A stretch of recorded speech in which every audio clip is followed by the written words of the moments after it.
తరముల కన్న పైనామము యేసుని నామము. ఎన్ని తరములకైనా ఘనపరచతగినది క్రీస్తేసు నామము. అన్ని నామముల కన్న పైనామము యేసుని నామము. ఎన్ని తరములకైనా ఘనపరచతగినది క్రీస్తేసు నామము. యేసు నామము జయం జయము, సాతాను శక్తి లయం లయము. యేసు నామము జయం జయము, సాతాను శక్తి లయం లయము. హల్లెలూయా హోసన్నా హల్లెలూయా హల్లెలూయా ఆమేన్. హల్లెలూయా హోసన్నా హల్లెలూయా హల్లెలూయా ఆమేన్. అన్ని నామముల కన్న పైనామము యేసుని నామము. ఎన్ని తరములకైనా ఘనపరచతగినది క్రీస్తేసు నామము.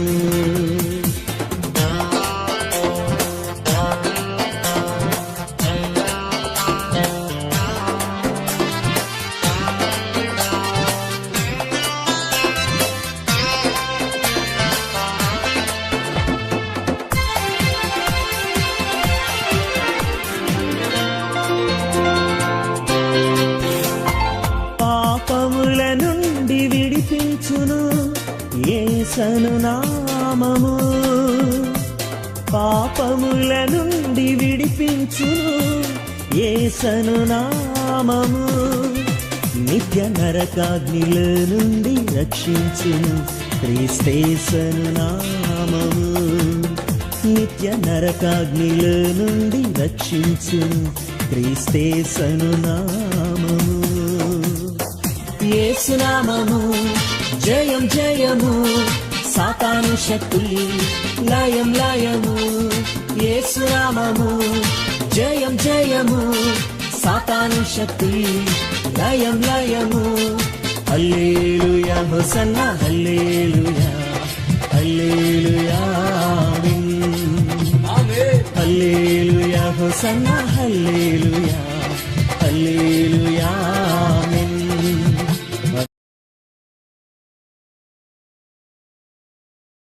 అయితే ఈ GPS సిస్టమ్ అప్పుడప్పుడు కూడా మనల్ని రాంగ్ వేలోనికి నడిపిస్తుంది, కృపాకర భాషలో మోసం చేస్తుంది. నాకు జరిగింది, మీకు జరిగింది చాలాసార్లు. ఉదాహరణకి లాస్ట్ ఇయరే నేను స్టీల్ ప్లాంట్లో డేవిడ్ రాయ్ గారు అని ఒక ఆయన నన్ను వారి యొక్క రివైవల్ మీటింగ్స్కి పిలిస్తే వెళ్ళాను. ఫస్ట్ టైం ఆయన మధ్యకి వెళ్ళటం. నేను లొకేషన్ పెట్టారు. ఆ లొకేషన్ను పెట్టుకొని వెళితే డెస్టినేషన్ ఎక్కడికి తీసుకొచ్చింది అంటే గేదెలు, పేడ, అంత బుషీగా ఉంది అదంతా అనమాట. సరే, నేను కార్ టర్న్ చేయడానికి కూడా లేకుండా అయిపోయింది అక్కడ. ఇవి అడ్డుగా ఉన్నాయి. మళ్ళీ వాళ్ళకి ఫోన్ చేస్తే, బ్రదర్ ఆల్మోస్ట్ దగ్గర ఉన్నారు, ఈ మధ్య కంప్లైంట్ వస్తుంది, అందరూ అక్కడికే వెళ్ళి ఆగి కాల్ చేస్తున్నారు అన్నారు. మీకు కూడా చాలాసార్లు జరిగి ఉండొచ్చు. ఇది ఎందుకు ఫెయిల్ అవుతుంది అని అంటే, అది ఎగ్జాక్ట్గా పైన అంటే నియమితమైనటువంటి హైట్లో ఆ యొక్క మిగిలినటువంటి ఆ శాటిలైట్స్ ఏవైతే ఉన్నాయో వాటి మధ్య ఈక్వల్ డిస్టెన్స్, వాటిల్లో ఏదైనా హెచ్చు తగ్గులు వస్తే అది అప్పుడప్పుడు మనల్ని చిన్నది ఈ వీధికి తీసుకెళ్ళబోయి పక్క వీధిలోకి తీసుకెళ్ళిపోతే, వీధి వరకు వెళ్ళినా ప్రాబ్లం లేదు, పక్కింట్లోకి వెళ్తేనే ప్రాబ్లం.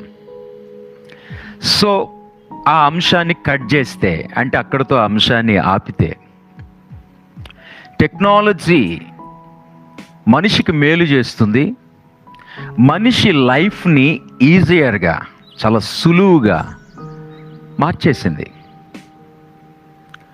అదే టెక్నాలజీ మనిషిని కూడా చెప్పండి పాడు చేస్తుంది.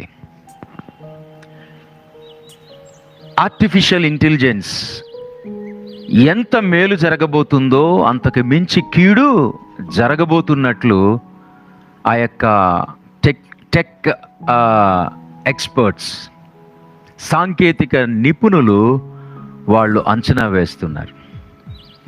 మనకున్న అలవాటు, మనం అంటే మనుషులకు ఉన్నటువంటి అలవాటు ఏంటంటే మనం మిస్యూజే ఎక్కువ చేస్తాం. వస్తువైనా వ్యక్తినైనా. రిలేషన్షిప్స్ని చాలాసార్లు స్వార్థం కొరకే వాడుకుంటాం మనం. అలాగే వస్తువును కూడా మనలో చాలామందికి సరిగ్గా వాడడం రాదు. దాంట్లో భాగంగా పర్టికులర్గా టెక్నాలజీలో భాగంగా చెప్పండి, ఈ యొక్క మొబైల్స్ కానీ గ్యాడ్జెట్స్ కానీ అవి పొరపాటు చేస్తాయి. అండ్ మనం కూడా చెప్పండి వాటిని పొరపాటుగానే వాడతాం. సో 8 daysలో జర్నీ చేసి రావాల్సినటువంటి ఒక ఆస్ట్రోనాట్ ఎన్ని డేస్ తీసుకుంది? 287 ఆర్ 97, ఆల్మోస్ట్ లైక్ 9 months అనుకుంటా. ఇందుకు దానికి రీజన్ ఏంటి? Reason technical issue. ఎంత అద్భుతమైనటువంటి రీతిలో దాన్ని డిజైన్ చేస్తారు, ఎన్నిసార్లు టెస్ట్ చేస్తూ ఉంటారు, ఎంతగా పర్ఫెక్షన్ వచ్చింది అన్నాకే అప్పటికి అనేక మార్లు వాళ్ళు కన్ఫర్మేషన్ తీసుకున్నాక దాన్ని వదులుతారు. అయినప్పటికీ కూడా అదేమైంది? ఫెయిల్ అయింది. బట్ బైబిల్ చెప్తా ఉంది ప్రియ స్నేహితులారా, యెషయా గ్రంథము 58వ అధ్యాయము 11వ వచనము మొదటి మాట, యెహోవా నిన్ను నిత్యము నడిపించును అని చెప్తా ఉంది. దేవుని వాక్యం చెప్తున్న మాట ఏంటంటే, ఈరోజు ఎగ్జాల్టేషన్ బట్టి మనం ఇలా అర్థం చేసుకోవచ్చు కదా, ఏదో ఒక టైంలో GPS ఫెయిల్ అవుతుంది, మిస్గైడ్ చేస్తుంది. ఆల్రెడీ నాకు అనుభవం ఉంది, 1-2 సార్లుగా, చాలాసార్లు మీకు కూడా ఉంది. కానీ ఈరోజు వాక్యం ఏం చెప్తుందంటే, దేవుడు మాత్రం ఎప్పుడు మనల్ని మిస్గైడ్ చేయడు. ఆయన మనల్ని తప్పుదారిలోనికి నడిపించడు. ఆయన మధ్యలో చేతులు ఎత్తాడు. టెక్నికల్ ఇష్యూ అండి, కమ్యూనికేషన్ సిస్టమ్ సరిగా లేదండి, తర్వాత సిగ్నల్ ప్రాబ్లం అండి అని దేవుడు ఎప్పుడూ కూడా చెప్పడు. స్నేహితులారా, ఈ సిస్టమ్స్ అన్నీ కూడా రీసెంట్గా వచ్చాయి. కానీ దేవుడు స్నేహితులారా, ఆయన తన సింహాసనం మీద నుంచి ఈ సృష్టి అంతటిని సృష్టించిన ఆయన, ఈ కోట్ల మంది జనులను సృష్టించినటువంటి ఆయన, అటు తన సృష్టిని ఇటు తన స్వరూపములో చేయబడినటువంటి మానవులను అత్యద్భుతంగా నడిపిస్తున్నాడు ప్రియ స్నేహితులారా. లేఖనం చెప్తుంది ఆయన నిత్యము నడిపిస్తాడంట. అంటే అర్థమేంటి? ఆ మాటకు అర్థమేంటి? ఆయన సిస్టమ్ ఎప్పుడు కూడా చెప్పండి ఫెయిల్ అవ్వదు. ఆయన సిస్టమ్ ఎప్పుడు కూడా మనల్ని మిస్గైడ్ చేయదు. సో పర్ఫెక్ట్గా రైట్ టైంలో మన అడుగులు సైతం ఆయన ఏం చేస్తాడంట? లెక్కిస్తాడంట. మన ఫుట్ ప్రింట్స్ సైతం ఆయన కౌంట్ చేస్తాడంట. అంటే ఏంటి? మనల్ని నడిపించేటువంటి విషయంలో అంత పర్టికులర్గా ఉంటాడు ఆయన. అందుకనే ఆయనకి తెలియనిదేమీ లేదు. మనల్ని ఎప్పుడు స్టార్ట్ చేయించాలో, ఎటువైపు తీసుకెళ్లాలో, ఎంత దూరం నడిపించాలో, మధ్యలో ఏదన్నా అలసిపోతే ఎప్పుడు ఎక్కడ ఎలాగ నిన్ను సేద తీర్చాలో, రిఫ్రెష్ చేయాలో అన్నీ ఆయనకు తెలుసు. 139వ కీర్తన 7వ వచనములో భక్తుడైనటువంటి దావీదు అదే మాట చెప్తాడు. నేను ఎక్కడికి వెళ్ళినా సరే ఆయన GPS నన్ను వెంబడిస్తూనే ఉంది, అది ఫెయిల్ అవ్వకుండా. నీ ఆత్మయొద్ద నుండి నేను ఎక్కడికి పోదును, నీ సన్నిధి నుండి నేను ఎక్కడకు పారిపోదును. అంటే అర్థం ఏంటి? ఒక విధంగా ఇందులో 2 మీనింగ్స్ ఉన్నాయి. ఒకటి, నేను నీ నుండి తప్పించుకోలేను, నేను తప్పించుకోలేను. ఎందుకంటే ఆల్వేస్ అప్పట్లో ఒక నెట్వర్క్ ఉండేది. Wear ever you go our network will follow అన్నట్టు ఒక హచ్ డాగ్ ఎక్కడికి వెళ్ళినా ఆడ వెనకాతలు వస్తూ ఉండేది కదా. ఒక బొడ్డోడు ఎక్కడికి వెళ్తే అక్కడికి వస్తుంది. అంటే వాళ్ళు ఏం చెప్పడానికి ప్రయత్నించారు? మా యొక్క నెట్వర్క్ని మీరు తీసుకుంటే మా నెట్వర్క్ని మెయింటైన్ చేసే వాళ్ళు కమ్యూనికేషన్ సిస్టమ్ అద్భుతంగా ఉంటుంది ఏ మూలకైనా. విచిత్రం ఏంటంటే ఆ నెట్వర్క్ లేదు ఇప్పుడు. బట్ దేవుడు అంటున్నాడు, లేక డేవిడ్ అంటున్నాడు, నేను ఎక్కడికి వెళ్ళినా సరే ఆయన నెట్వర్క్ నన్ను ఫాలో అవుతూనే ఉంటుంది. I in the sky. పిల్లలు చెప్పండి రా, ఐ ఇన్ ద స్కై చెప్పండి. అది టెక్నికల్ టర్మ్ కాదు, అది ఇంకేం చెప్పొచ్చు దాని గురించి, గ్యాడ్జెట్ కాదు అది. ఐ ఇన్ ద స్కై ఎవరిది? అది దేవునిది, మన క్రియేటర్దే. తన బిడ్డలను కాపాడే విషయంలో ఆయన కునుకడు. చెప్పండి, ఎప్పుడు కూడా ఐ ఓపెన్ అయ్యే ఉంటుంది. మన ఫుట్ ప్రింట్స్ని లెక్క పెడుతుంది. మనల్ని నిద్రపోకుండా ఆయన చెప్పండి నడిపిస్తూనే ఉంటాడు. ఆయన ఈ 7వ వచనములో ఆ కిందకి వెళుతూ ఉన్న కొలది ఒక మాట కూడా రాస్తూ ఉంటాడు. నేను ఆకాశమునకు ఎక్కినను నీవు అక్కడ ఉన్నావు, నేను పాతాళమందు పండుకొని నువ్వు అక్కడ ఉన్నావు, నేను వేకు రెక్కలు కట్టుకొని సముద్ర దిగంతములో నివసించినను అక్కడను నీ చెయ్యి నన్ను నడిపించును, అంధకారము నన్ను మరుగు చేయును, నాకు కలుగు వెలుగు రాత్రి వలె ఉండును అని నేను అనుకొని నీ ఎడల చీకటైనను నీకు చీకటి కాకపోవును, రాత్రి పగటి వలె నీకు వెలుగుగా ఉండును. ఈ మాట చూడండి, చీకటియు వెలుగును నీకు. ఇక్కడ ఒక మాట, 2 మాటలు ఉన్నాయి. అందులో ఒక మాట ఏంటంటే,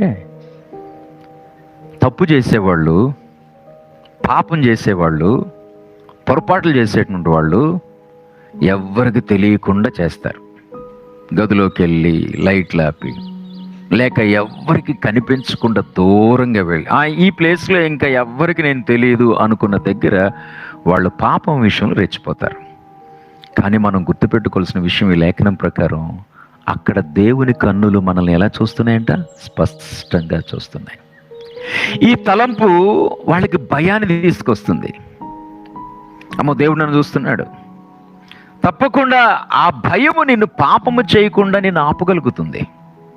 ఒకవేళ దేవుడు అంటే నీకు భయం ఉంటే స్నేహితులారా, మరొక రకంగా ఆలోచిస్తే ఈ మాట ప్రోత్సాహాన్ని ఇస్తుంది. ఏంటా ప్రోత్సాహం? నేను ఎక్కడికి వెళ్ళినా, ఎంత దూరము వెళ్ళినా, అగాధములోనికి వెళ్ళినా, చీకట్లోనికి వెళ్ళినా, లోయల గుండా నేను ప్రయాణం చేస్తున్నప్పటికీ కూడా చెప్పండి, ఆకాశంలో ప్రయాణం చేస్తున్నప్పటికీ కూడా చెప్పండి, ఆయన నన్ను చూస్తూనే ఉంటాడు, నన్ను చూస్తూనే ఉంటాడు. అది మనకి ప్రోత్సాహాన్ని ఇస్తుంది. మొదటిది భయాన్ని కలిగిస్తుంది, అమ్మో దేవుడు చూస్తున్నాడు అని. రెండోది ఏంటంటే, నేను ఎక్కడికి వెళ్ళినా సరే ఆయన నన్ను ఫాలో అవుతున్నాడు, ఆయన ప్రెజెన్స్ నాతో ఉంది, ఆయన కన్నులు నా మీద ఉన్నాయి. పాపం చేసేవాళ్ళు అనుకుంటారేమో నేను చీకట్లో ఉన్నాను, ఎవరికి కనబట్టలేదని. కానీ ఆ లేఖనం ఎట్లా ఉంది చెప్పండి? చీకటి వెలుగు దేవునికి ఎలా ఉంటుందంట? ఏకరీతిగా ఉంటాయంట. అంటే ఒక విధంగా ఆయన్ని దాటి మనం వెళ్ళలేం. ఆయన్ని దాక్కొని ఆయనకి కనిపించకుండా అది ఎన్నటికీ మంచిది కాదు. దేవుడు చూస్తున్నాడు, ఈ ప్లేస్ అయితే ఆయన చూడ్డు అని అనుకోవడం నీ ఫూలిష్నెస్. కాబట్టి పాపం చేయొద్దు, ఆయన చూస్తున్నాడు. నువ్వెంత చీకట్లోకి వెళ్ళినా అక్కడ అమ్మ లేదు, నాన్న లేదు, లేకపోతే ఇంకెవరో లేరు, టీచర్స్ లేరు, లేకపోతే ఇంకెవరో ఫ్రెండ్స్ లేరు, ఇక్కడ నేను ఒక్కదాన్నే ఉన్నాను అనుకుంటే నువ్వు ఆ పాపం చేయటానికి ముందు ఈరోజు ఈ మాటను గుర్తుపెట్టుకో. అక్కడ దేవుడు నిన్ను స్పష్టంగా, ఇది నీకు అర్థమైతే నువ్వు పాపం చెయ్యవు. రెండవది, నువ్వు ఎంత దూరం వెళ్ళినా, ఏ పరిస్థితుల గుండా వెళ్ళినా, చీకటి గుండా, లోయల గుండా వెళ్ళినా చెప్పండి, అక్కడ కూడా ఆయన నిన్ను ఫాలో అవుతూనే ఉంటాడు. సో ప్రియ స్నేహితులారా, యెషయా గ్రంథం 40వ అధ్యాయంలో 11వ వచనం మనందరికీ తెలుసు. 23వ కీర్తన ధ్యానిస్తున్నప్పుడు ఆ మాటను మనం చూసాం. 23వ కీర్తన 3వ వచనంలో కూడా తన నామమును బట్టి మనల్ని ఎలాగ నడిపిస్తాడంటే, ఏ మార్గంలో? నీతి మార్గంలో నడిపిస్తాడు.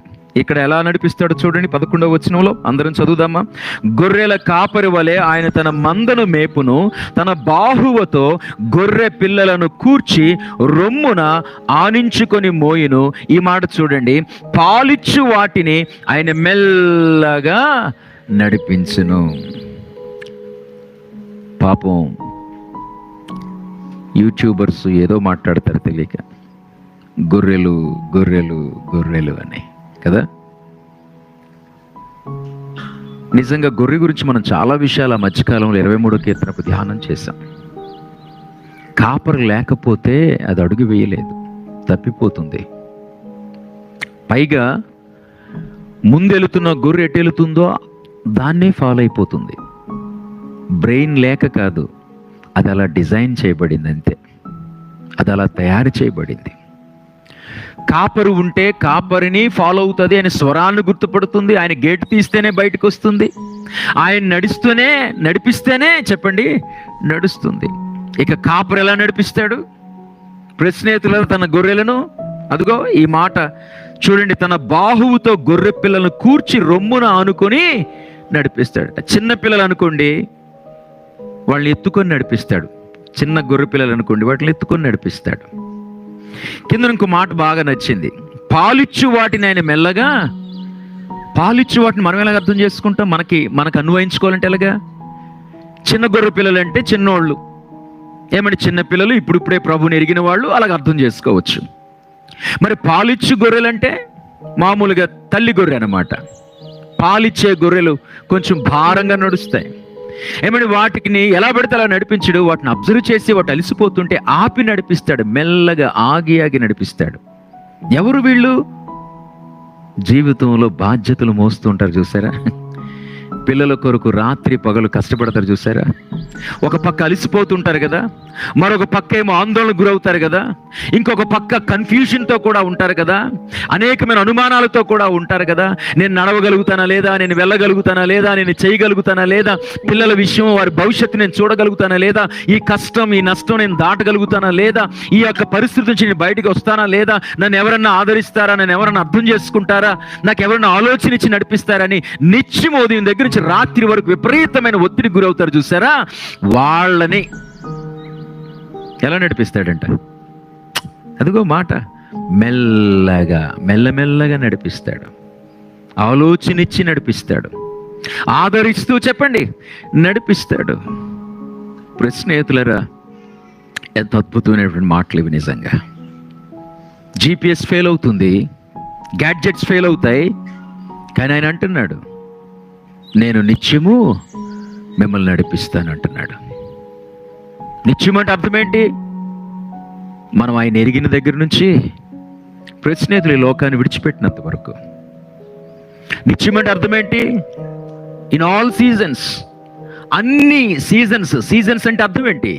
అన్ని సమయాల్లో, అన్ని సందర్భాల్లో, నీ కష్టాల్లో, నీ ఒంటరితనంలో, నీ యొక్క దుఃఖంలో, నీ కన్నీటిలో, నీ వ్యాధిలో, నీ అవసరతల్లో, ప్రతి సమయంలో నడిపిస్తూ, ఆయన ఆదరిస్తూ, స్నేహితులారా నీ అవసరతలను కూడా మధ్యలోనే తీరుస్తూ ఉంటాడు ఆయన. అందుకనే బైబిల్ చెప్తుంది, యెహోవా దేవుడు కాగలిగిన జనులు చెప్పండి ధన్యులు అని. మీరు కానీ ఆలోచిస్తే, ఒక్కసారి వెనక్కి చూసుకుంటే, అంటే మన గతంలోనికి వెళితే, నువ్వు ప్రభువుని ఎరిగిన దగ్గర నుంచి ఈ రోజు వరకు ఎంత అద్భుతంగా ఆయన నడిపించాడు. స్నేహితులారా, ఎన్నిసార్లు నీకు ఆదరణ కావలసినప్పుడు ఆయన ఆదరించాడు, ఆలోచన కావాలనుకున్నప్పుడు ఎన్నిసార్లు ఆలోచన ఇచ్చి నడిపించారు. గడిచిన సర్వీస్ అయిన తర్వాత నాకు ప్రతి సర్వీస్ నుంచి రిపోర్ట్స్ వచ్చాయి. జోనతాన్ గురించి మాట్లాడినప్పుడు, జోనతాన్ యొక్క కరేజియస్ గురించి మాట్లాడినప్పుడు, జోనతాన్ యొక్క ధైర్యం, స్థైర్యం, స్నేహితులారా ఇంకా చెప్పండి, అది ఆ యొక్క దాని గురించినటువంటి వర్డ్స్ మనం మెడిటేట్ చేసినప్పుడు, సర్వీస్ అయిపోయిన తర్వాత కొంతమంది నాకు డైరెక్ట్గా చెప్పారు, కొంతమంది వేరే వాళ్ళ ద్వారా నాకు మెసేజ్ పాస్ చేశారు. నిజంగా ఎంత లోలో ఉన్నానో నేను, దేవుడు నన్ను అంత స్ట్రెంగ్తన్ చేశాడు ఈరోజు అని. స్నేహితులారా, లో అంటే తెలుసు కదా, పిల్లల లేటెస్ట్ పదాలు ఇవన్నీ కూడా. మనం కూడా కొంచెం పిల్లల లాంగ్వేజ్ లేకపోతే వాళ్ళు ఏం టెక్స్ట్ చేస్తున్నారో మనకు అర్థం కాదు ఒక్కోసారి. లో అంటే ఏంటి? మనం మానసికంగా డౌన్ అయిపోయినప్పుడు, కృంగిపోయినప్పుడు. మా పాప ఒకరోజు బ్రేక్ వచ్చినప్పుడు, ఇంటికి వచ్చినప్పుడు ఫోన్ నుండి ఎవరో ఫ్రెండ్కి టెక్స్ట్ చేసింది. అప్పుడప్పుడు మరీ మనం డిటెక్టివ్ లాగా పరీక్షించకుండా ఊరకనే సరదాగా తీసుకొని పరీక్షించినట్టే పరీక్షించాలన్నమాట. ఒకరోజు తన ఫ్రెండ్కి టెక్స్ట్ చేస్తే ఆ వర్డ్ చూసి అగ్గి మీద గుగ్గిలం అయిపోయింది వాళ్ళ మమ్మీ. పాస్టమ్మ గారు. నాదనేమో కూతురేమో అదేంటి మా అమ్మ ఎందుకు అంత సీరియస్ అయిపోతుంది, ఇందులో ఏముంది అంటది. ఏమీ లేదు, మామూలు వర్డే. కానీ మాకు తెలియని వాడు అది స్పెల్ చేస్తున్నప్పుడు సరిగ్గా అనిపించట్లేదు, మాకు అదేదో రాంగ్ వర్డ్ లాగా అనిపించింది. మనకు కూడా మన పిల్లలు ఇప్పుడు లేటెస్ట్ వర్డ్స్ ఏం మాట్లాడుతున్నారు మనకు తెలియాలి. లో ఉన్నారు అంటే అర్థం ఏంటి చెప్పండి?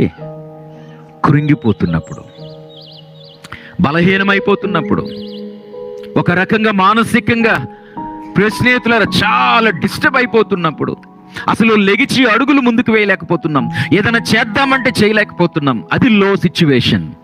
ఈవెన్ ఆ సిచ్యువేషన్లో కూడా దేవుడు మనల్ని ఏం చేస్తాడు చెప్పండి? ఆదరిస్తాడు. లాస్ట్ వీకే కాదు, ఈ 25 సంవత్సరాలకు మించి నీ పరిచర్యలో ఎగ్జాల్టేషన్ మాట్లాడిన ప్రతిసారి స్నేహితులారా ఎంతమంది నాకు ఆ యొక్క మాట తెలియచేశారు, ఎన్నిసార్లు నేను విన్నాను.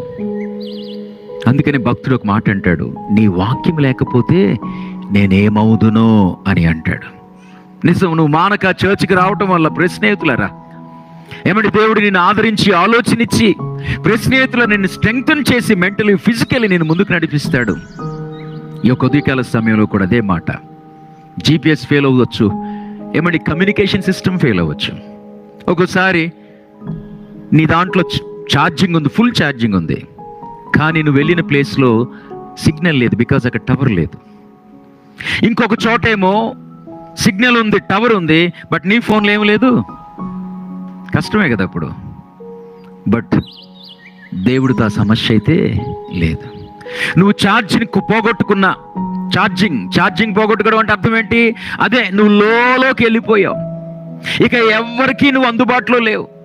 ఎవరన్నా నిన్ను ట్రై చేసినా సరే నువ్వు అస్సలు ఎవరితో కలవటానికి ఇష్టపడట్లేదు, నువ్వు కనెక్ట్ అవ్వట్లేదు, నువ్వు అందరితో కమ్యూనికేషన్ సిస్టమ్ని తెగదెంపులు చేసుకోవడానికి ఇష్టపడుతున్నావు, ఒంటరి అయిపోతున్నావు. స్నేహితులరా, నీకైతే ఛార్జింగ్ లేదు. టెక్నికల్గా ఛార్జింగ్ లేకపోతే సిగ్నల్ ఉన్నా సరే ఆ ఫోన్ అది రిసీవ్ చేసుకోదు.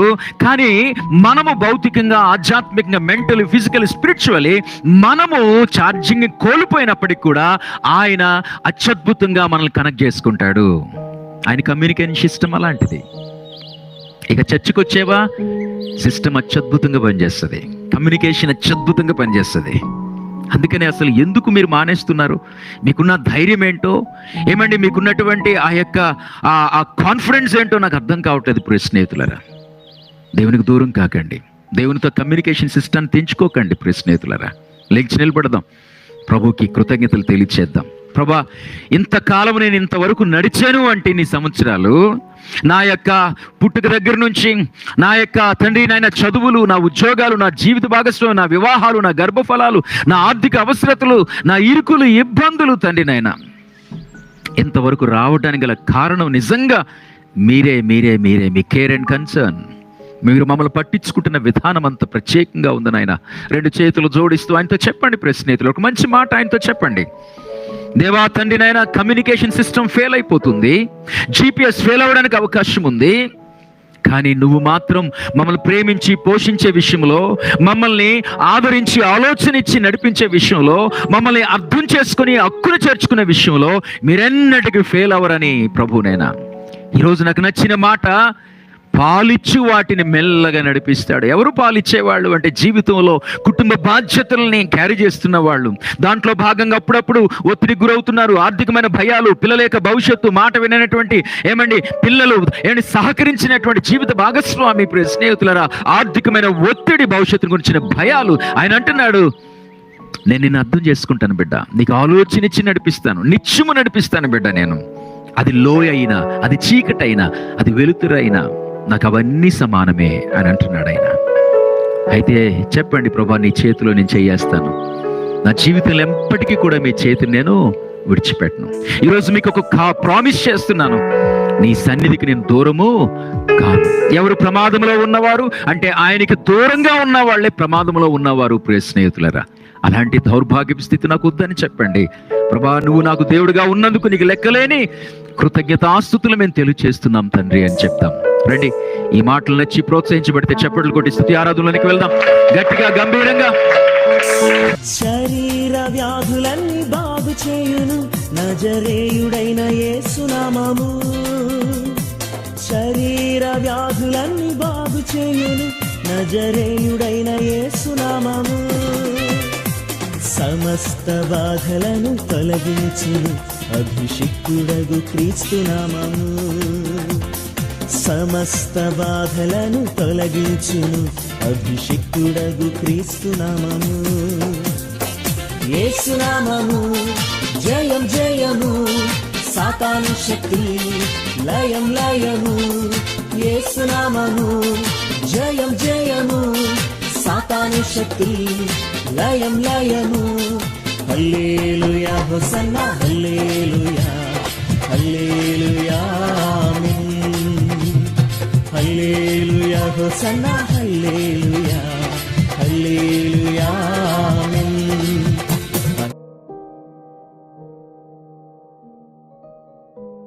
సో యోనాతాన్ యొక్క కరేజియస్ నేచర్ గురించి ధ్యానం చేసేటప్పుడు అతనికి ఉన్నటువంటి స్ట్రాంగ్ విల్, స్థిరమైన చిత్తం గురించి, స్టెడ్ ఫాస్ట్నెస్ అంటే కదల్చబడినటువంటి ఆ స్థైర్యం గురించి, మ్యాన్లీనెస్ అంటే అతని యొక్క వ్యక్తిత్వం గురించి, and willing to take risk అంటే అతడు ఆ రిస్క్ని తీసుకోవడానికి ఇష్టపడేటువంటి వ్యక్తిగా అతనిలో ఉన్నటువంటి ధైర్యం, సాహసం, పౌరుషం, తెగువ, స్థైర్యం గురించి మనం ధ్యానం చేసాం.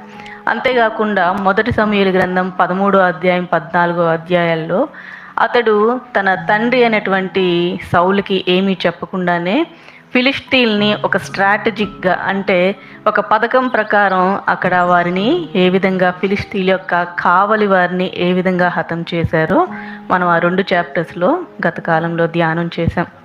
మనం గమనించినట్లయితే ఫిలిష్తీన్ యొక్క సైన్యం అక్కడ 36,000 36,000 మందిగా ఉన్నారు శత్రు సైన్యం. అందులో 30,000 మంది చారియట్స్ అంటే రథాలతో వచ్చినటువంటి సైన్యం, 6,000 మంది గుర్రపు రౌతులు, హార్స్మెన్ అన్నమాట. కానీ మన వారి దగ్గర ఉన్నటువంటి సైన్యం కేవలం 3,000 మంది మాత్రమే. అందులో కూడా ప్రస్తుతం వీరితో ఉన్నవారు 600 మంది మాత్రమే. అయితే ఆయుధాలు ఉన్నది కేవలం 2 దగ్గర మాత్రమే. సౌలు దగ్గర, జోనతాన్ దగ్గర మాత్రమే ఆయుధాలు ఉన్నాయి.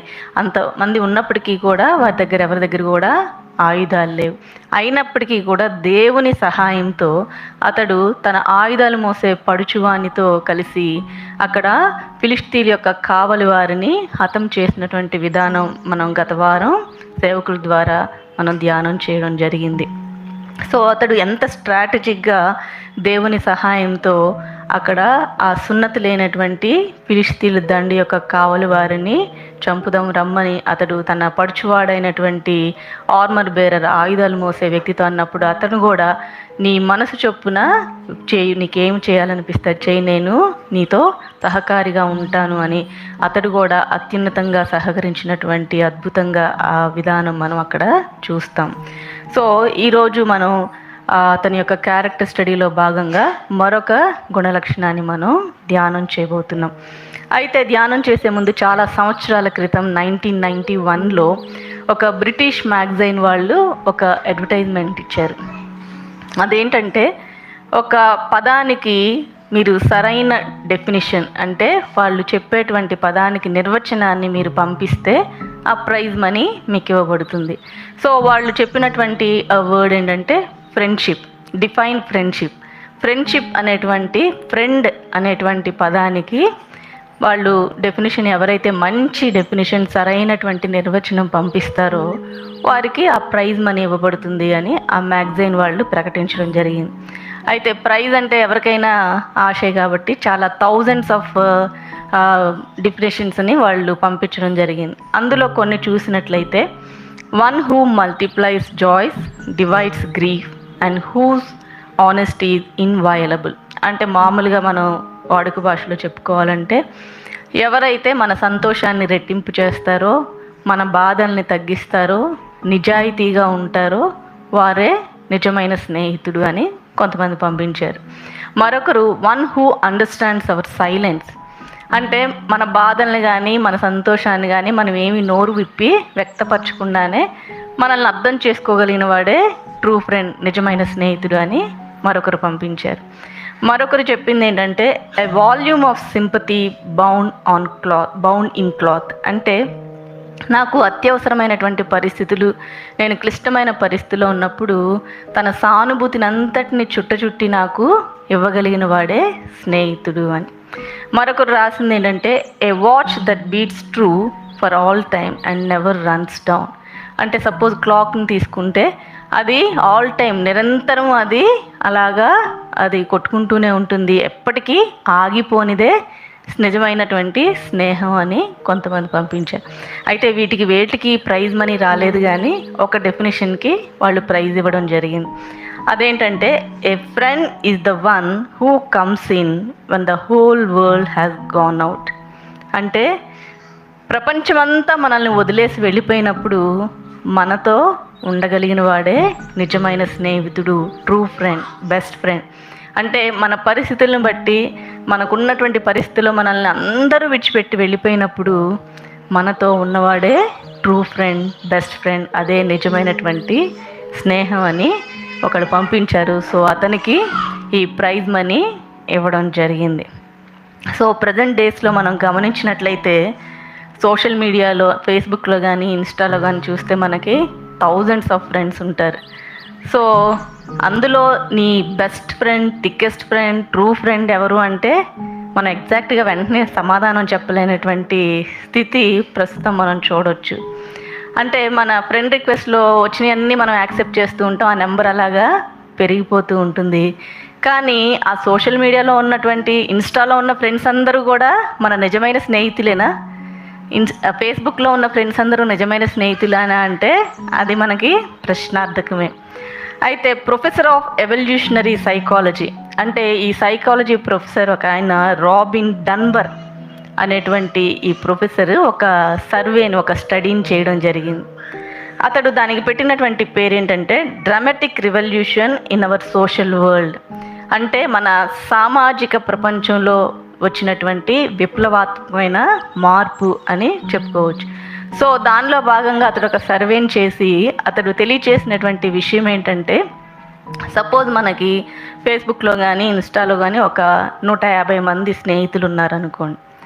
అయితే వారిలో ఫ్రెండ్స్ అని చెప్పుకోగలిగిన వాళ్ళు కేవలం 28 మంది మాత్రమే అంట.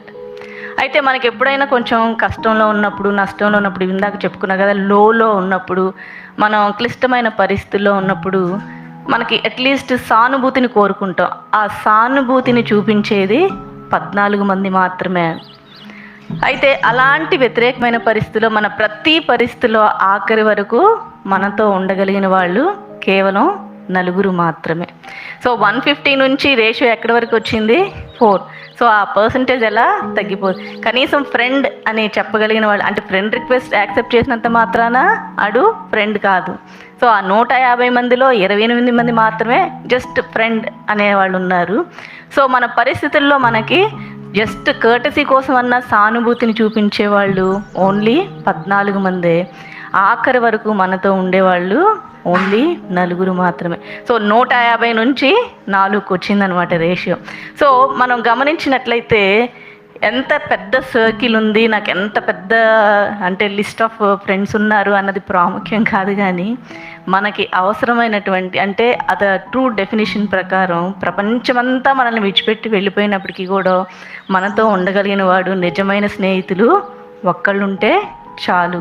సో మనం గమనించినప్పుడు అంటే పిల్లలు కూడా అంటే ఇన్స్టాలో పోస్ట్ చేసినప్పుడు ఎక్కువ లైక్లు రావాలని, ఎక్కువ పోస్ట్లు చేసినప్పుడు ఎక్కువ మంది నన్ను ఇష్టపడాలని, అందరూ కామెంట్స్ పెట్టాలని ఆశపడతారు. కానీ అవన్నీ కూడా నిజమైన లైక్స్ కాదు, నిజమైనటువంటి కామెంట్స్ కాదని మనం అర్థం చేసుకోవచ్చు.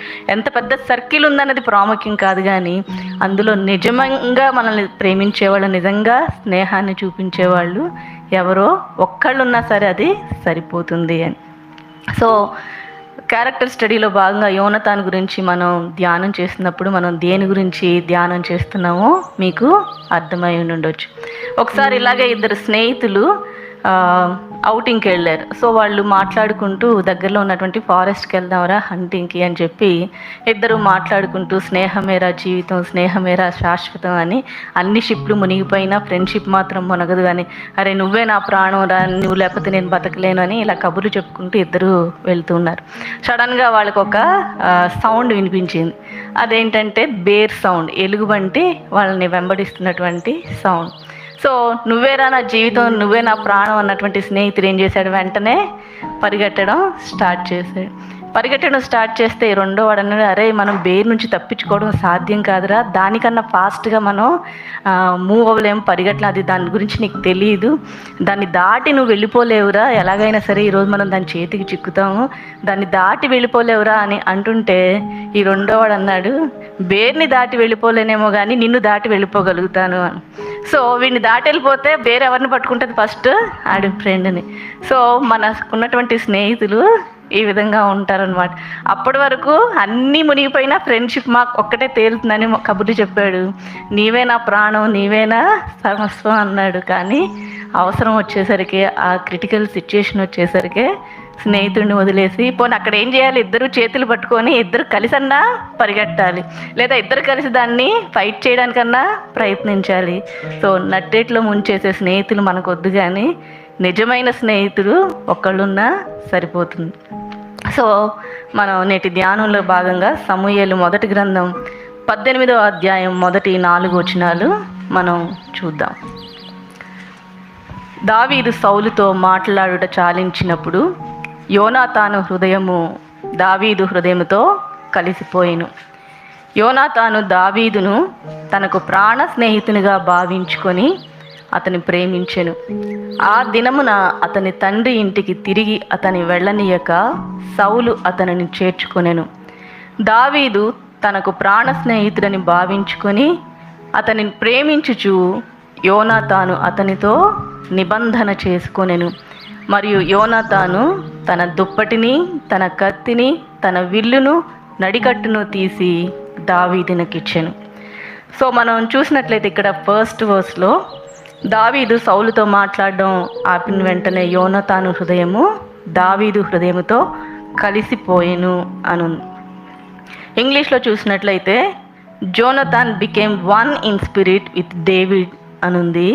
అదే కింగ్ జేమ్స్ వర్షన్లో మనం చూసినట్లయితే Jonathan was knit with the soul of David. Knit, KNIT, knit అంటే తెలుసు కదా, స్వెటర్స్ అల్లినప్పుడు ఆ ఊల్ని మనం గమనిస్తే దాన్ని మనం విడతీయలేం దేనికి దాన్ని. ఏదైనా రోప్ని దేనికన్నా చుట్టామనుకోండి, ఒక కర్రకి ఒక తాడుని చుడితే మనం దాన్ని ఈజీగా విడదీయచ్చు. కానీ స్వెటర్ని అల్లిన తర్వాత ఆ ఊల్ని ఒక్క దారాన్ని మనం దానిలో నుంచి విడదీయలేం. సో నిట్ అనేటువంటి ఈ హీబ్రూ పదానికి QUSAR, కర్సర్ అనేటువంటి పదానికి ఏంటంటే to tie or to bind together, అంటే కట్టి ఉంచడం, కలిపి ఉంచడం, గట్టిగా బంధించి ఉంచడం, అంటే అల్లబడడం, కుట్టబడడం అనేటువంటి అర్థాలు ఉన్నాయి. సో ఇక్కడ మనం గమనించినట్లయితే జోనతాను హృదయం దావీదు హృదయంతో అల్లబడి ఉంది అని, అంటే అల్లుకుపోవడం అంటే ఇంకా దాన్ని ఎవరు కూడా విడదీయలేరు అని అర్థం.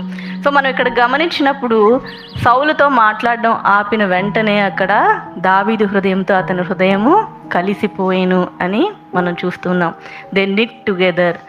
ఒకవేళ దాని బ్యాక్గ్రౌండ్ కనుక మనం గమనించినట్లయితే 14, 13, 14 అధ్యాయాల్లో మనం గడిచిన వారంలో ధ్యానం చేసినటువంటి విషయం, అక్కడ ఆల్రెడీ జోనతానికి ఒక ఇమేజ్ ఉంది, హీరోయిక్ ఇమేజ్ ఉంది, అతను ఒక హీరోగా అక్కడ మనకు కనిపిస్తున్నాడు. అదే విషయాన్ని 14వ అధ్యాయం 45వ వచనంలో అక్కడ దేవుని సహాయం చేత ఈ దినమున యోనాతాను మనలను జయము నొందించెను. సో ఆ ఇజ్రాయెల్ జాతిని అందరికీ కూడా విజయాన్ని ఇచ్చినటువంటి పరిస్థితి అక్కడ కనిపిస్తుంది.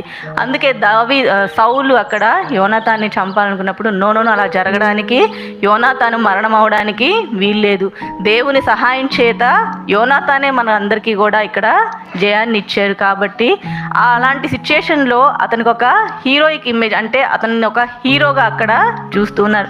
వీరుడిగా, శూరుడిగా అక్కడ ఇజ్రాయేల్ జాతంతులు కూడా యోనాతాన్ని అక్కడ చూస్తూ ఉన్నటువంటి అలాంటి సందర్భంలో 17వ అధ్యాయంలో గొలియాతుని చంపడం ద్వారా దావీదు అక్కడ హీరోగా సౌలు ముందు నిలబడి ఉన్నటువంటి సందర్భం ఇక్కడ యోనాతాను ముందు కనిపిస్తుంది.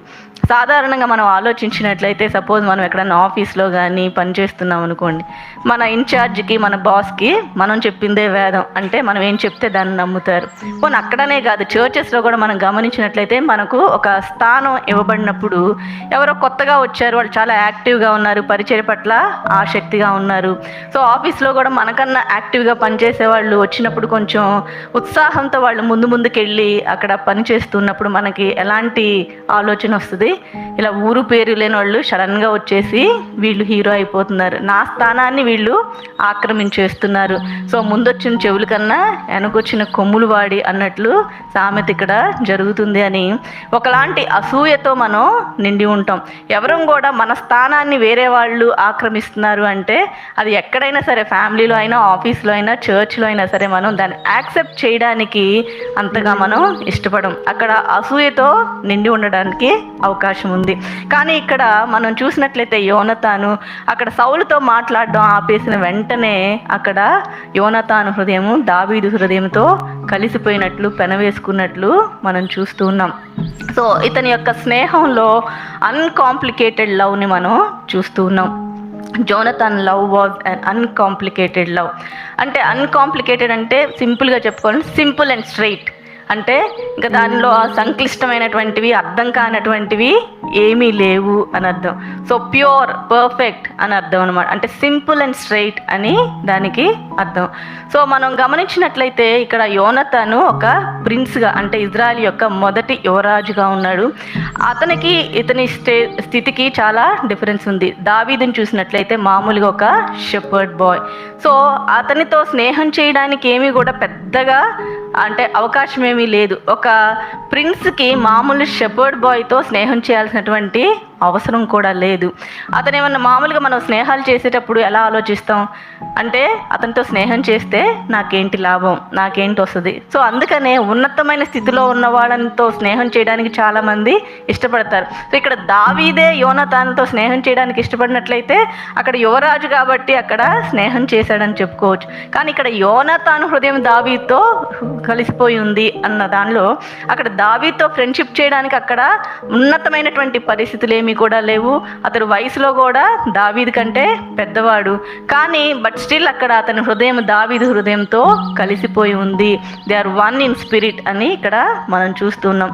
సో దీన్ని కనుక మనం గమనించినట్లయితే అక్కడ దేవుని యొక్క కృపకు సాదృశ్యంగా ఉన్నట్లు వీరి మధ్య ఉన్నటువంటి బంధం చూస్తే మనకి అర్థమవుతుంది. అంతే కదా, దేవుడు మన పట్ల చూపించినటువంటి కృపకి కారణం ఏంటంటే, మీరు టక్కున ఒక సమాధానం చెప్పండి. దేవుడు మన పట్ల ఎందుకు కృప చూపిస్తున్నారు? ఎందుకు దేవుడు మనల్ని ప్రేమిస్తున్నారు?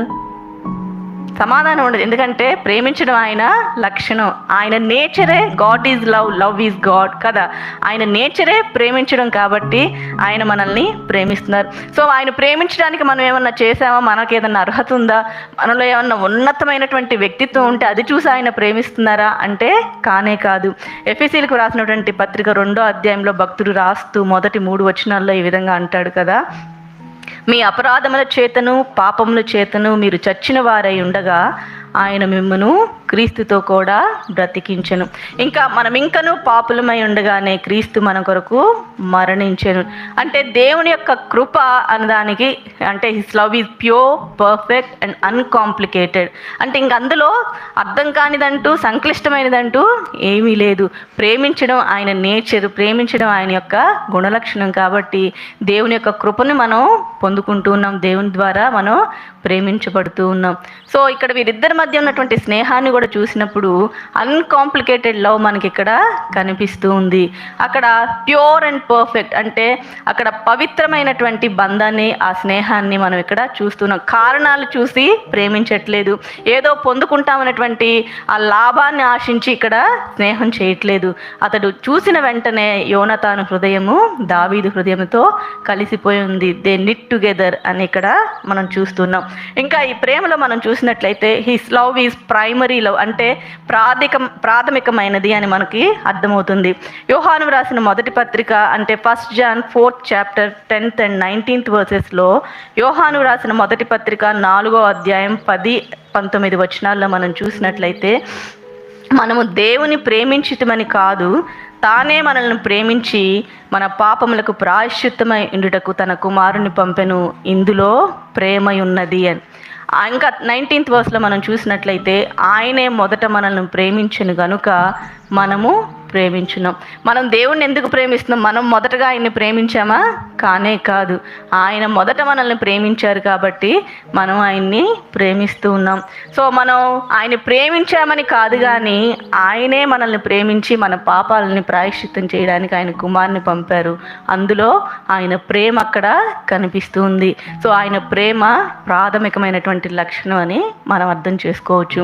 ఇంకా his love is perpetual love. Perpetual అంటే అర్థం ఏంటంటే నిరంతరమైన, నిత్యమైన, శాశ్వతమైన అండ్ ఎడతెగనటువంటిది అని అర్థం. అంటే దానికి మనం ఇర్మియా గ్రంథం 31వ అధ్యాయం 3వ వచనంలో చూస్తే మనకు అర్థమవుతుంది, శాశ్వతమైనటువంటి ప్రేమతో నేను నిన్ను ప్రేమించున్నాను గనుక విడువక నీ ఎడల కృప చూపుచున్నాను.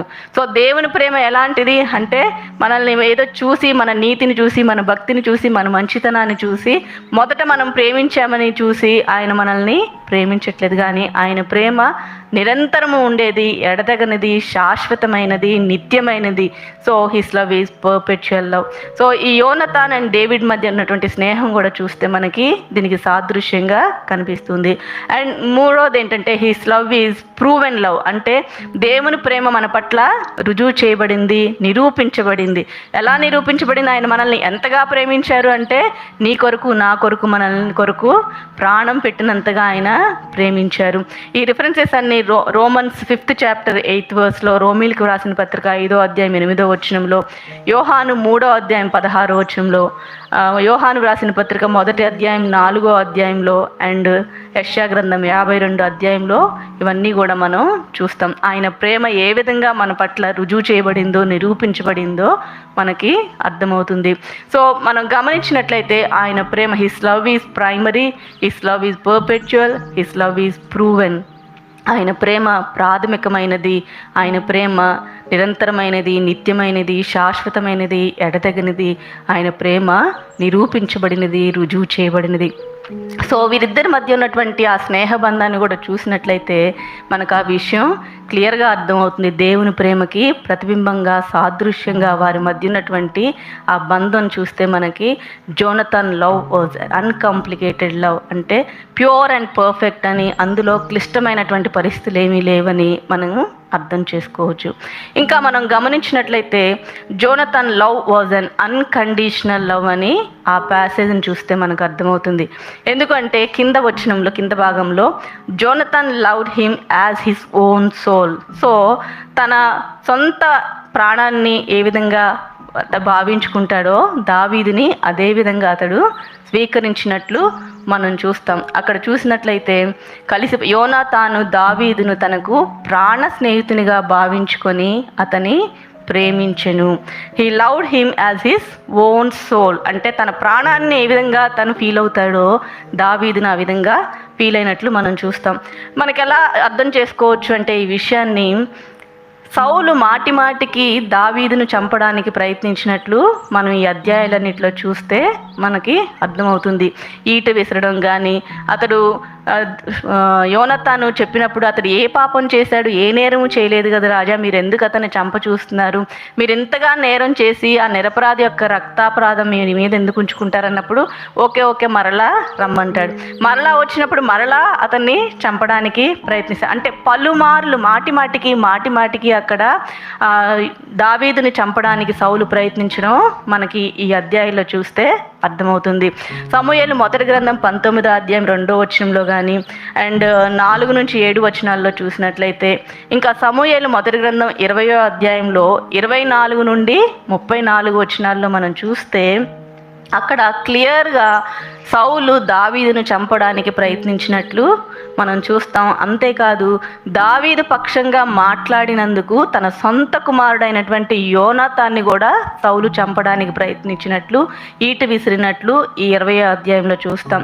ఒకసారి అతడు భోజన బల్ల దగ్గర కనిపించిపోయినప్పుడు ఫస్ట్ డే తను వదిలేస్తాడు సౌలు. కానీ రెండో రోజు కూడా భోజన బల్ల దగ్గర దావీదు కనిపించకపోయేసరికి యోనాతాన్ని అడిగినప్పుడు అతను తన తండ్రి ఇంటికి వెళ్తానన్న పర్మిషన్ అడిగాడు. తన తండ్రి ఇంటి వారు బలి అర్పించడానికి నన్ను కూడా రమ్మన్నారు, కాబట్టి మీ సెలవైతే నేను వెళ్తానని నన్ను అడిగినప్పుడు నేను పంపించాను అన్నప్పుడు, దావీదు ఉన్నంత వరకు నీకు కానీ నీ రాజ్యానికి కానీ స్థిరత్వం ఉండదు, కాబట్టి ఇమీడియట్గా వర్తమానం పంపి నా దగ్గరకు రప్పించి నిశ్చయంగా అతడు మరణశిక్ష పొందడానికి అర్హుడు అని సౌలు చెప్పినప్పుడు వెంటనే అతడు ఏ నేరం చేశాడు అని అతడు దావీదు పక్షంగా మాట్లాడినందుకు కోపంతో సౌలు అక్కడ తన సొంత కుమారుడి మీదకి ఈట విసిరినట్లు మనం ఆ 20వ అధ్యాయంలో చూస్తాం.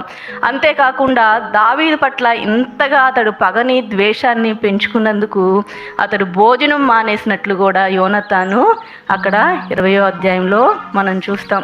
సో మామూలుగా మనకి ఎవరైనా ఫ్రెండ్స్ బాగా నచ్చారనుకోండి, మనం అంటే మన పేరెంట్స్కి ఇష్టం లేనప్పుడు ఒకసారి 2 సార్లు వాళ్ళని ఒప్పించడానికి ప్రయత్నిస్తాం.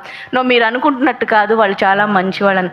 బట్ స్టిల్ మన పేరెంట్స్కి నచ్చినప్పుడు మనం ఏం చేస్తాం, ఒక్కోసారి వాళ్ళని వాళ్ళ తల్లిదండ్రుల కన్నా ఎక్కువేం కాదు కదా అని వాళ్ళ పట్ల మనకి ఇష్టం ఉన్నప్పుడు, వాళ్ళ పట్ల మనకి మంచి భావం ఉన్నప్పటికీ కూడా మనం ఒకసారి వదిలేసుకుంటాం. కానీ ఇక్కడ యోనాతాన్ని చూసినట్లయితే అక్కడ పరిధులు లేనటువంటి, షరతులు లేనటువంటి ఆ ప్రేమని దావీదు పట్ల చూపిస్తున్నట్టు, ఇది యథార్థం కదా, అతడు ఏ నేరం చేశాడు, అతను ఏ నేరము చేయలేదు కదా, మీరెందుకు అతని మీద పగ పెంచుకుంటున్నారు, ద్వేషాన్ని పెంచుకుంటున్నారు అని అక్కడ దావీదు పక్షంగా మాట్లాడినట్లు మనం చూస్తూ ఉన్నాం.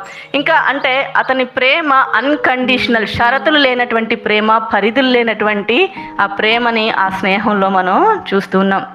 ఒకవేళ మనం అంటే దేవుడు మనల్ని ప్రేమించడానికి అసలు రీజన్ ఏంటి అని మనం ఆలోచిస్తే దానికి కారణం ఏదీ లేదు. ఒకవేళ దేవుడు మనల్ని ప్రేమించడానికుండా ఆపేది ఏమన్నా ఉందా అంటే, మనల్ని దేవుడు ప్రేమించకుండా ఏదైనా ఆపగలుగుతుందా? ఆలోచిస్తే దానికి కూడా రీజనే లేదు. అందుకే మనం నిర్లక్ష్యం చేసినప్పటికీ, దేవుని ఇష్టపూర్వకంగా మనం జీవించకపోయినప్పటికీ, ఆయన్ని మనం విసిగించినప్పటికీ కూడా ఇంకా ఆయన్ని మనం ప్రేమిస్తూనే ఉన్నారు అంటే అది ఆయన యొక్క అపరిమితమైనటువంటి, షరతులు లేనటువంటి, పరిధులు లేనటువంటి ప్రేమ కనపరచడం బట్టే మనం ఇంకా ఈరోజు నిర్మూలం కాకుండా ఇక్కడ మనం కూర్చోగలుగుతున్నాం.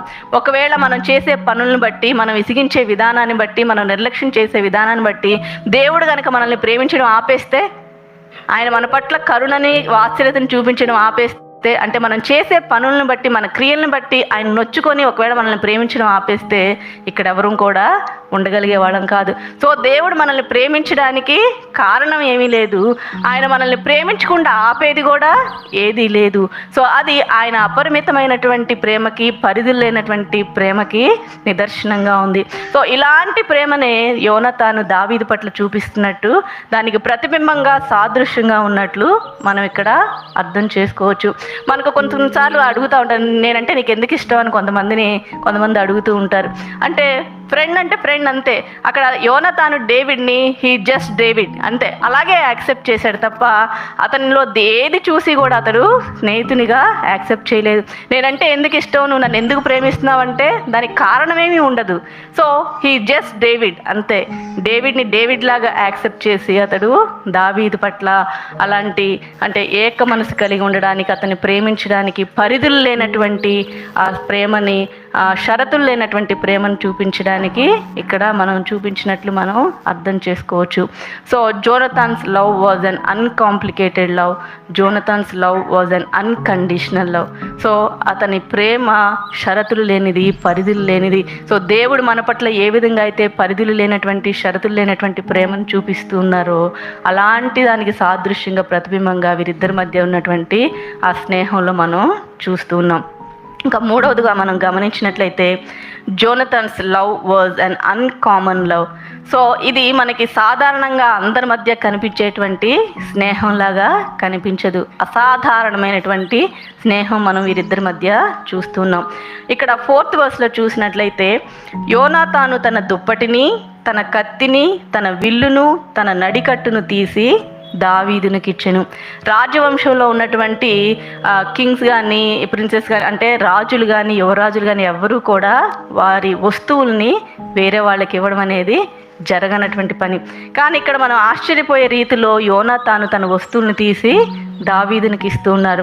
ఇక్కడ మనం గమనించినట్లయితే అక్కడ మాటి మాటికి సౌలు చేత తరంబడుతున్నప్పుడు దావీదు జీపు అనేటువంటి అరణ్యంలో ఉన్నటువంటి వనానికి అక్కడ పారిపోవడం జరుగుతుంది.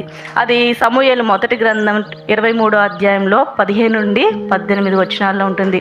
1 Samuel 23rd chapter 15th to 18th వర్సెస్లో మనం చూసినట్లయితే అక్కడ దావీదు జీపు అరణ్యంలో ఉన్నటువంటి వనంలో ఉన్నప్పుడు అక్కడికి వెళ్ళి తన యోనాతాను దావీదుతో ఈ విధంగా మాట్లాడతాడు. నీవు ఇజ్రాయేలీలకు రాజు వగుదువు, నేను నీకు సహకారి నగుదును, ఇది నా తండ్రి అయిన సౌలును తెలుసుకొని ఉన్నాడని చెప్పి దేవుణ్ణి బట్టి అతన్ని బలపరచెను అని ఉంటుంది. ఇంకా వీరిద్దరూ యెహోవా సన్నిధిని నిబంధన చేసుకొనిన తరువాత దావీదు వనములో నిలిచెను, యోనాతాను తన ఇంటికి తిరిగి వెళ్ళెను అని. సో ఇక్కడ వారు అంటే దావీదు తరంబడుతూ ఉన్నప్పటికీ కూడా ఎవరైనా సరే దేవుడు మనల్ని అభిషేకించినప్పటికీ దేవుడు మనకి వాగ్దానం చేసినప్పటికీ కూడా చుట్టూ ఉన్నటువంటి పరిస్థితులను బట్టి వ్యతిరేకంగా ఉన్నప్పుడు ఎవరైనా వాళ్ళు కృంగిపోవడానికి నిరాశ చెందడానికి అవకాశం ఉంటుంది. అదే ఇక్కడ యోనాతాను చెప్తున్నాడు, నువ్వు డెఫినెట్గా ఇజ్రాయేలుకి రాజు అవుతావు, దేవుని ద్వారా నువ్వు అభిషేకించబడిన వాడివి, నేను ప్రిన్స్ని అయినప్పటికీ కూడా యువరాజుని అయినప్పటికీ కూడా నేను రాజును అవ్వను అన్న విషయం ఆ క్లారిటీ యోనాతానుకు ఉంది. అయినప్పటికీ కూడా నేను యువరాజుగా ఉండి తర్వాత రాజ్యాన్ని నేను పరిపాలించాలి కదా, ఈ దావీదు ఎక్కడి నుంచి వచ్చాడు అనేటువంటి అసూయ కానీ వ్యతిరేకమైనటువంటి ఆ భావం కానీ తనకు లేదు. కానీ నువ్వు డెఫినెట్గా రాజు అవుతావు, నేను నీకు సహకారిగా ఉంటాను, ఈ విషయం సౌలుకు కూడా తెలుసు కాబట్టి నువ్వు ధైర్యంగా ఉండు, నీకెవరు ఏ అపాయాన్ని కలుగు చేయలేరు అని అక్కడ దేవుణ్ణి బట్టి అతన్ని బలపరిచినట్లు, తర్వాత యెహోవా సన్నిధిని వారిద్దరూ నిబంధన చేసుకున్నట్లు మనకు అక్కడ కనిపిస్తుంది. ఈ నిబంధన అనేటువంటి వర్డ్ని 3rd వర్స్ అంటే 18th చాప్టర్ 3rd వర్స్లో కూడా మనం చూస్తాం. దావీదు తనకు ప్రాణ స్నేహితులని భావించుకొని అతన్ని ప్రేమించుచు యోనాతాను అతనితో నిబంధన చేసుకొనెను.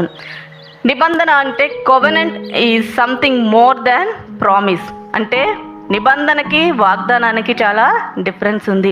వాగ్దానం నెరవేర్చే విషయంలో మనం త్యాగం చేయాల్సినటువంటి పరిస్థితి ఏర్పడకపోవచ్చు. కానీ నిబంధన ఈజ్ సంథింగ్ డిఫరెంట్. అంటే it is something more than promise. అంటే వాగ్దానానికి మించినది నిబంధన. ఆ నిబంధనలో కంపల్సరీ త్యాగం అనేది మనకి కనిపిస్తుంది. ఇక్కడ వీరిద్దరూ కూడా ప్రమాణం చేసుకున్నారు, వాగ్దానం చేసుకున్నారు, మాట ఇచ్చి పుచ్చుకున్నారని లేదు, కానీ వారిద్దరు యెహోవా సన్నిధిన నిబంధన చేసుకున్నారు అని మనం ఇక్కడ చూస్తున్నాం. ఈ పిక్చర్ మనకి ఎక్కడ కనిపిస్తుంది అంటే దీనికి అంటే మెయిన్ మనకి ఎక్కడ కనిపిస్తుంది అంటే ఇజ్రాయేలీలతో దేవునికి మధ్య ఉన్నటువంటి ఆ అనుబంధం మనకు కనిపిస్తుంది. వారిని ఐగుప్తులో నుంచి బయటికి తీసుకొచ్చినప్పుడు దేవుడు వారితో నిబంధన చేసుకున్నట్టు మనందరికీ కూడా తెలిసినటువంటి విషయమే. సో ఆ నిబంధన కొరకే ఆయన నిబంధన చేశారు కాబట్టి వారు అన్నిసార్లు విసిగిచ్చినా, ఆయన ప్రాణాన్ని విసిగిచ్చినా, నిర్లక్ష్యం చేసినా, తప్పిపోయినా కేవలం ఆ నిబంధనను బట్టే ఆయన పట్ల ఆయనకు చూపించినటువంటి కృప అత్యద్భుతం అని మనం అర్థం చేసుకోవచ్చు. సో నిబంధన అనేది వాగ్దానానికి మించినది, ఇట్ ఈస్ సంథింగ్ డిఫరెంట్ అని, అది త్యాగంతో కూడుకున్నది అని మనం ఇక్కడ అర్థం చేసుకుంటున్నాం. ఇంకా మనం గమనించినట్లయితే వీరి ఇద్దరి మధ్య ఉన్నటువంటి స్నేహం, యోనాతాను యొక్క క్యారెక్టర్ని మనం ధ్యానం చేస్తుండగా అతని స్నేహంలో అన్కాంప్లికేటెడ్ లవ్ని మనం చూస్తున్నాం, అన్కండిషనల్ లవ్ని మనం చూస్తున్నాం, ఇంకా అన్కామన్ లవ్ని మనం చూస్తున్నాం, ఇంకా సెల్ఫ్లెస్ లవ్ని మనం చూస్తున్నాం. అంటే నిస్వార్థమైనటువంటి స్నేహాన్ని. కొంతమంది అంటారు కదా, మా ఇంటికి వస్తే ఏం తెస్తారు, మీ ఇంటికి వస్తే ఏమిస్తారు. సో ఈ రోజుల్లో స్నేహాలు అలాగే ఉంటాయి. ఎవరితోనే స్నేహం చేస్తే వారి వల్ల మనకేంటి, వారి వల్ల మనకేంటి లాభం. అందుకే తక్కువ స్థాయిలో ఉన్న వాళ్ళతో ఎవరు కూడా స్నేహం చేయడానికి ఇష్టపడరు. కానీ మనం స్నేహం చేయాలంటే వాళ్ళకు ఒక స్టేటస్ ఉండాలి, వాళ్ళు బాగా చదివే వాళ్ళై ఉండాలి, వాళ్ళు బాగా తెలివైన వాళ్ళై ఉండాలి. అలాంటి వాళ్ళని మనం స్నేహితులుగా చేసుకుంటాం. కానీ వీరిద్దరి మధ్య స్నేహాన్ని చూసినప్పుడు యోనాతాను దావీదుతో స్నేహం చేయడానికి అక్కడ రీజన్ అంటూ ఏం లేదు. హీ జస్ట్ డేవిడ్, అంటే ఈ డేవిడ్ని డేవిడ్ లాగా యాక్సెప్ట్ చేశాడు. ఇంకా వీరిద్దరి మధ్య ఉన్నటువంటి స్నేహంలో సీరియస్నెస్ కనిపిస్తుంది. కొంతమంది చాలా ఆకతాయిగా సీరియస్గా ఫ్రెండ్షిప్ని చూస్తూ ఉంటారు. కానీ వీరిద్దరి మధ్య స్నేహంలో ఆ సీరియస్నెస్ని, ఆ తీవ్రతని మనం చూస్తాం. ఇంకా యోనాతాను నమ్మకంగా ఉన్నట్టు ఆ ఫెయిత్ఫుల్నెస్ని కూడా మనం చూస్తున్నాం. ఎందుకంటే తండ్రి మాటి మాటికి దావీదును చంపడానికి ప్రయత్నించినప్పుడు కూడా ప్రతిసారి కూడా అతడు తన స్నేహితుని పక్షంగా నమ్మకంగా ఉన్నట్లు తన తండ్రిని ఎదిరించడానికి ఇష్టపడ్డాడు, కానీ స్నేహితుడిని వదులుకోవడానికి ఇష్టపడలేదు. సో ఆ ఫెయిత్ఫుల్నెస్ని మనం చూస్తున్నాం. And his love is constant, అంటే అది అంతం వరకు తను స్థిరంగా కాపాడుకున్నట్లు మనం చూస్తాం. అతని స్నేహంలో తీవ్రతని, అతని స్నేహంలో నమ్మకత్వాన్ని, అతని స్నేహంలో ఆ నిరంతరం అతను కాపాడుకున్న విధానాన్ని మనకు కనిపిస్తుంది. అతడు దావీదుతో స్నేహం చేయడానికి మనకి వాళ్ళిద్దరిలో కామన్గా ఉన్న లక్షణాలు కూడా కొన్ని కనిపిస్తాయి. అంటే birds of same feathers will flock together అంటారు కదా. మనం గమనించినట్లయితే వారిద్దరిలో కూడా కరేజియస్ నేచర్ని మనం చూస్తాం. ఇది మనం ఎలా అర్థం చేసుకోవచ్చు అంటే, ఫిలిష్తీ యొక్క కావలి వారిని చంపడానికి వెళ్ళినప్పుడు అదే పదాన్ని యోనాతాను వాడాడు. అండ్ గొలియాతుని చంపడానికి వెళ్తున్నప్పుడు దావీదు కూడా అదే పదాన్ని వాడడం మనం వాక్యంలో చూస్తాం. గొలియాతుని చంపడానికి వెళ్ళినప్పుడు అక్కడ దావీదు ఎదుర్కొన్నప్పుడు అంటాడు, సున్నతి లేని ఈ ఫిలిష్తీయుడు రోషము గల దేవుని సైన్యం మీదకి రావడానికి ఏమాత్రపు వాడు అంటాడు. అంతే అలాగే తన ఆయుధాలు మోసేటువంటి ఆర్మర్ బేరర్తో, ఆ పడుచువానితో యోనాతాను కూడా అన్నటువంటి మాట, సున్నతి లేని ఈ ఫిలిష్తీల కావలి దండు మీదకి పోదుము రమ్ము అని. సో వారిద్దరిలో ఉన్నటువంటి ఆ కరేజియస్ నేచర్ని, ఆ ధైర్యాన్ని, ఆ స్థైర్యాన్ని, ఆ పౌరుషాన్ని, ఆ తెగువని ఇద్దరిలో కామన్గా మనం చూస్తాం. అంతేకాకుండా ఇద్దరికి దేవుని పట్ల ఉన్నటువంటి ఆ ప్రేమని ఇద్దరిలో మనకి కనిపిస్తూ ఉంటుంది. ఇద్దరిలో ఆ దేవుని ప్రజల పక్షంగా పోరాడేటువంటి ఆ కరేజియస్ నేచర్, ఆ స్థైర్యం కానీ, ఆ పౌరుషం కానీ మనకి ఇద్దరిలోనూ కనిపిస్తుంది. దేవుని పట్ల ఉన్న ప్రేమ కానీ, దేవుని పట్ల ఉన్నటువంటి పౌరుషం కానీ, దేవుని ప్రజల పక్షంగా నిలబడేటువంటి, రిస్క్ తీసుకునేటువంటి.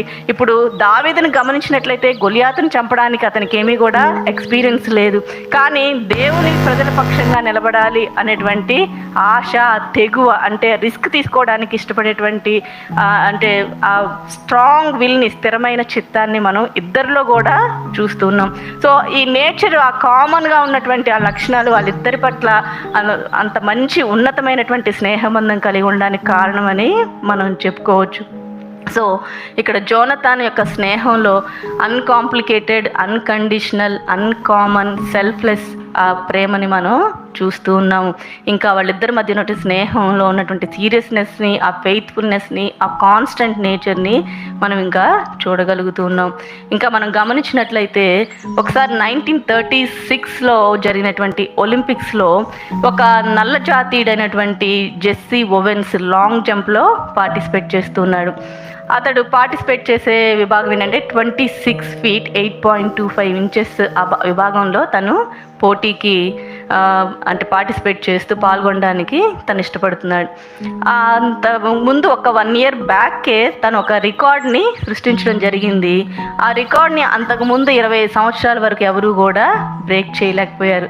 సో ఈ 1936లో జరగబోయే ఒలింపిక్స్లో ఎలాగైనా ఈ 26 feet 8.25 inches దాన్ని బ్రేక్ చేయాలి అని అతడు ప్రాక్టీస్ చేయడం ప్రారంభించాడు. సో ఆ ప్రాక్టీస్ గ్రౌండ్లోకి వెళ్తున్నప్పుడు తనకు ఎదురుగా ఒక వ్యక్తి నిల్చొని ఉన్నాడు అనమాట. అతడు చాలా హైట్ ఉన్నాడు. చూడగానే జర్మన్ అని తెలిసిపోతుంది, నాజీ అని తెలిసిపోతుంది. సడన్గా జెస్సీ ఓవెన్స్కి కొంచెం భయం వేసింది. ఎందుకంటే నాజీల యొక్క ఆలోచన ధోరణి ఎలా ఉంటుందంటే, వాళ్ళ యొక్క సుపీరియారిటీ నేచరు వాళ్ళకి ఎక్కువగా ఉంటుంది. వేరే జాతికి సంబంధించిన వాళ్ళని చాలా చీప్గా చూడడం, వాళ్ళు అంటే వాళ్ళని పురుగుల్లాగా వేరే వాళ్ళని చూడడం, దట్టు నల్ల జాతీయుల్ని చాలా తక్కువగా చూడడం అనేది ఇతనికి తెలుసు. కాబట్టి అసలు అక్కడికి వెళ్ళి ప్రాక్టీస్ చేయాలా లేదా అన్న సంశయంతో అతను ఉండిపోయినప్పుడు అతడు ఆ జర్మన్ వ్యక్తే ఈ జెస్సీ ఓవెన్స్ దగ్గరకు వచ్చి ఇంట్రడ్యూస్ చేసుకుంటాడనమాట.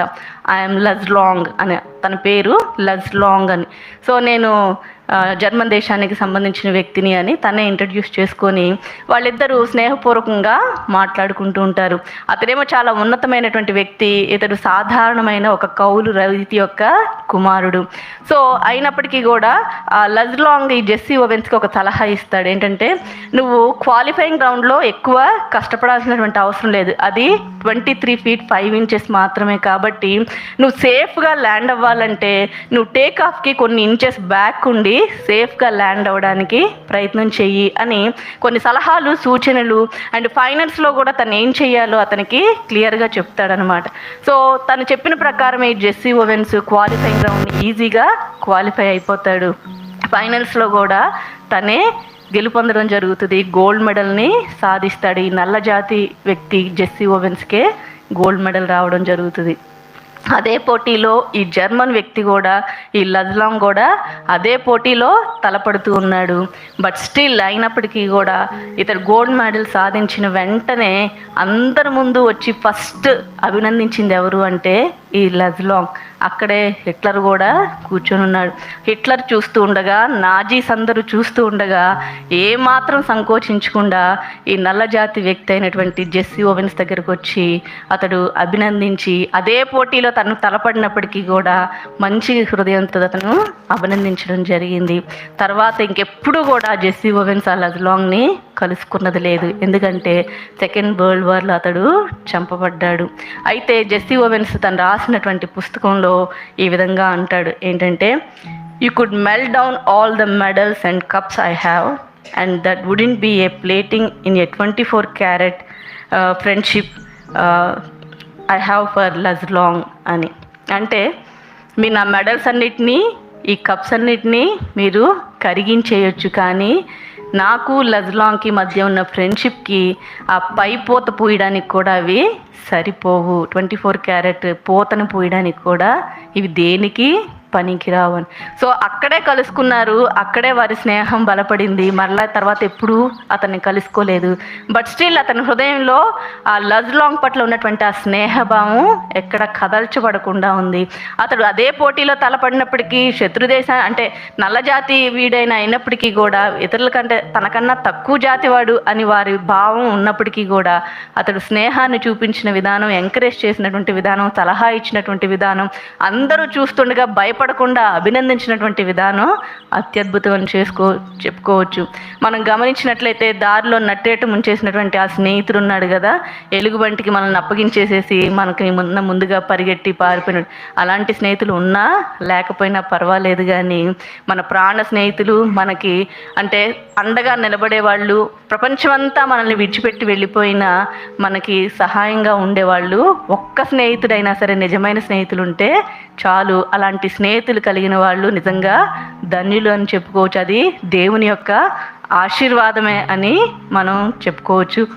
ఇంకా విశ్వాసమైనటువంటి మనము ఆలోచించినట్లయితే మనం ఎలాంటి స్నేహితులుగా ఉన్నామో ఒకసారి మనం చెక్ చేసుకోవాలి.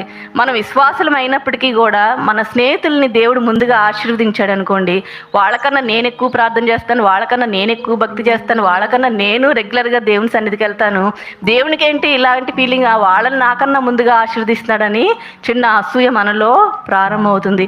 అసలు విశ్వాసులుగా మనం అలాంటి అసూయ ఫీల్ అవ్వడానికి సమస్య లేదు. కానీ మనం దేవుడు నా స్నేహితుడిని ఆశీర్వదిస్తే నన్ను ఆశీర్వదించినట్టే అని ఫీల్ అవ్వగలిగేటువంటి విశ్వాసులు ఈ రోజుల్లో ఎంతమంది ఉన్నారో అని చూసుకుంటే మనకి అనుమానాస్పదమే. సో నిజమైన విశ్వాసులు అయితే మనం మనల్ని ఆశీర్వదించినా, మన స్నేహితుల్ని ఆశీర్వదించినా మనం అదే ఫీలింగ్, అంటే Jonathan loved him as his own soul, అంటే దావీదుని రాజుగా అభిషేకించినందుకు ఎక్కడ అసూయ పడలేదు, కానీ నువ్వు రాజు అవుతావు, నేను నీకు సహకారం అవుతానని ఆ యాక్సెప్ట్ చేసేది అత్యద్భుతం. సో మనల్ని మన స్థానంలో వేరే వాళ్ళని నిలబెట్టడం అనేది మామూలు విషయం ఏమి కాదు. మామూలుగా చదవడానికి మనకి సాధారణంగా అనిపించవచ్చు, కానీ మన స్థానంలో వేరే వాళ్ళని నిలబెట్టడం అనేది అస్సలు ఎవరు కూడా ఊహించలేనిది, ఊహించుకోలేనిది, యాక్సెప్ట్ చేయలేనిది. అలాంటిది జోనథన్ హృదయం మనకి అర్థమవుతుంది. అంటే అక్కడ నిస్వార్థమైనటువంటి ప్రేమ, సెల్ఫ్లెస్ లవ్ని మనం అక్కడ చూస్తూ ఉన్నాం.